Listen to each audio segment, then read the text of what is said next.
Hi all welcome back to my mini vlog. ಈ mini ವ್ಲಾಗಲ್ಲಿ ಹೀರೆಕಾಯಿ ಪಲ್ಯ ಹೇಗೆ ಮಾಡ್ಕೋಬೇಕು ತೋರಿಸ್ತೀನಿ ಬನ್ನಿ. ನೀವು ಆಲ್ರೆಡಿ ನನ್ನ ಲಾಸ್ಟ್ ಮಿನಿ ವ್ಲಾಗ್ಸ್ ನೋಡಿದಾಗಾದರೆ ಹೀರೆಕಾಯಿ ಪಲ್ಯ ಮಾಡ್ಕೊಳ್ಳೋದ್ರನ್ನ ಆಲ್ರೆಡಿ ನಾನು ಮಿನಿ ವ್ಲಾಗ್ಸಲ್ಲಿ ಶೇರ್ ಮಾಡ್ಕೊಂಡಿದ್ದೆ.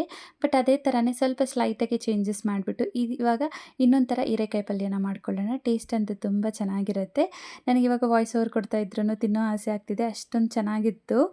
ಸೊ ನೀವು ಖಂಡಿತ ಟ್ರೈ ಮಾಡಿ ನೋಡಿ. ಸೊ ಪ್ರಾಸೆಸಲ್ಲಿ ಹೋಗ್ಬಿಡೋಣ ಬನ್ನಿ. ಫಸ್ಟ್ ಹೀರೆಕಾಯಿನ ತೊಗೊಂಡು ಆಚೆ ಸಿಪ್ಪೆನೆಲ್ಲ ತೊಗೊಂಡ್ಬಿಡಬೇಕು. ಆದಷ್ಟು ಸಿಪ್ಪೆನ ಕ್ಲೀನಾಗಿ ತೊಗೊಳ್ಳಿಕ್ಕೆ ಟ್ರೈ ಮಾಡಿ.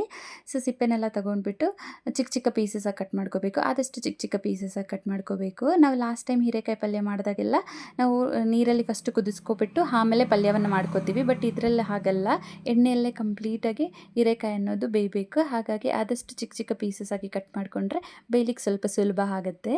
ನೆಕ್ಸ್ಟ್ ಬಂದುಬಿಟ್ಟು ಇದಕ್ಕೆ ನಮ್ಗೆ ಬೇಕಾಗಿರೋದು ಈರುಳ್ಳಿ ಸ್ವಲ್ಪ ಜಾಸ್ತಿನೇ ತೊಗೊಳ್ಳಿ. ಪಲ್ಯ ಅಲ್ವಾ, ಹಾಗಾಗಿ ಈರುಳ್ಳಿ ಜಾಸ್ತಿ ಇದ್ದರೆ ತಿನ್ಲಿಕ್ಕೆ ಚೆನ್ನಾಗಿರುತ್ತೆ. ಆ್ಯಂಡ್ ಹಾಗೆ ಅದ್ರ ಜೊತೆಗೆ ಸ್ವಲ್ಪ ಒಣಮೆಣ್ಸಿನ್ಕಾಯಿ, ಹಾಗೆ ಸ್ವಲ್ಪ ಕರಿಬೇವನ್ನು ತಗೊಂಡು ಆಯಿಲ್ ಒಂದು ಪ್ಯಾನಲ್ಲಿ ಹಾಕ್ಕೊಂಡು, ನೀವು ನೋಡ್ತಾ ಇರಬೇಕು ಸ್ವಲ್ಪ ಆಯಿಲ್ ಜಾಸ್ತಿನೇ ತೊಗೊಂಡಿದ್ದೀನಿ. ಇದಕ್ಕೆ ಆಯಿಲೇ ತುಂಬ ಟೇಸ್ಟ್ ಕೊಡೋದು. ಹಾಗಾಗಿ ಸ್ವಲ್ಪ ಸಾಸಿವೆ ಹಾಕ್ಕೊಂಡು ಅದು ಚಿಟಪಟ ಅನ್ನೋವರೆಗೂ ಬಿಟ್ಟು ನೆಕ್ಸ್ಟ್ ಈರುಳ್ಳಿ, ಒಣಮೆಣ್ಸಿನ್ಕಾಯಿ ಹಾಗೆ ಕರಿಬೇವನ್ನು ಹಾಕ್ಕೊಂಡು ಸ್ವಲ್ಪ ಹೊತ್ತು ಉರಿಲಿಕ್ಕೆ ಬಿಡಬೇಕು. ಸೊ ಕಲಿಸ್ಕೊತಾ ಉರಿಲಿಕ್ಕೆ ಬಿಟ್ಟರೆ ನಮ್ಗೆ ಒಂದು ಸ್ವಲ್ಪ ಗೋಲ್ಡನ್ ಕಲರ್ ಬರುತ್ತಲ್ವ, ಅರ್ವರೆಗೂ ಬಿಟ್ಟರೆ ಸಾಕಾಗುತ್ತೆ. ಸೊ ಅದೆಲ್ಲ ಆದಮೇಲೆ ನಾವು ಹೀರೆಕಾಯಿನ ಹಾಕ್ಕೋಬೋದು. ಹೀರೆಕಾಯಿ ಹಾಕ್ಬಿಟ್ಟು ಮಿಕ್ಸ್ ಮಾಡಿ ಸ್ವಲ್ಪ ಹೊತ್ತು ಬಿಡಬೇಕು. ಐ ಫ್ಲೇಮಲ್ಲೇ ಬಿಡಿ, ಸ್ವಲ್ಪ ಹೊತ್ತು ಚೆನ್ನಾಗಿ ಬೇಯುತ್ತಲ್ವ.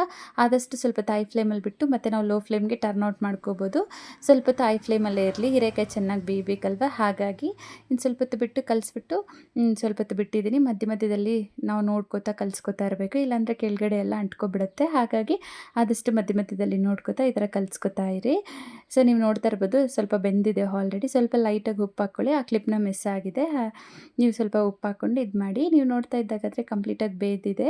ನೆಕ್ಸ್ಟ್ ಬಂದುಬಿಟ್ಟು ಕಡಲೆಬೀಜ ಪೌಡ್ರ್ ಹಾಕ್ಕೋತೀವಿ. ಕಡಲೆಬೀಜ ಪೌಡ್ರ್ ಹೇಗೆ ಮಾಡ್ಕೋತೀವಿ ಅಂದರೆ, ನಾನು ಆಲ್ರೆಡಿ ಮಿನಿ ವ್ಲಾಗ್ಸಲ್ಲೆಲ್ಲ ಶೇರ್ ಮಾಡ್ಕೊಂಡಿದ್ದೀನಿ ಲಾಸ್ಟ್ ಟೈಮ್ ಮಾಡಿದಾಗ. ಸ್ವಲ್ಪ ಕಡಲೆಬೀಜ, ಉಪ್ಪು, ಸ್ವಲ್ಪ ಖಾರನ ಹಾಕ್ಕೊಂಡು ಪುಡಿ ಮಾಡ್ಕೊಳ್ಳೋದಷ್ಟೇ. ಅದರಲ್ಲಿ ಹಾಕ್ಬಿಟ್ಟು ಚೆನ್ನಾಗಿ ಮಿಕ್ಸ್ ಮಾಡಿ ಲೋ ಫ್ಲೇಮಲ್ಲಿ ಇಟ್ಟು ಅಟ್ಲೀಸ್ಟ್ ಒಂದು 5 ಮಿನಿಟ್ಸ್ ಚೆನ್ನಾಗಿ ಕುದೀಲಿಕ್ಕೆ ಬಿಡಬೇಕು. ಟೇಸ್ಟ್ ತುಂಬ ಚೆನ್ನಾಗಿರುತ್ತೆ. ಒಂದು ಸಲ ಟ್ರೈ ಮಾಡಿ. ಬಾಯ್.